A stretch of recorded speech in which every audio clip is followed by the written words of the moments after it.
So what is washboarding? Well, nobody really knows, but I can sure show you what it looks like. How they all line up in little ranks, and they go right back and forth and back and forth and back and forth. Researchers can't explain it. Beekeepers can't explain it. We all try,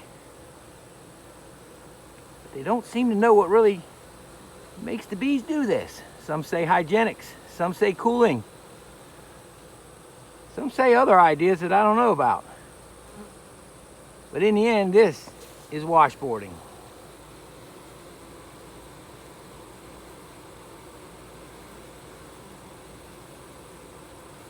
Alrighty. I like it.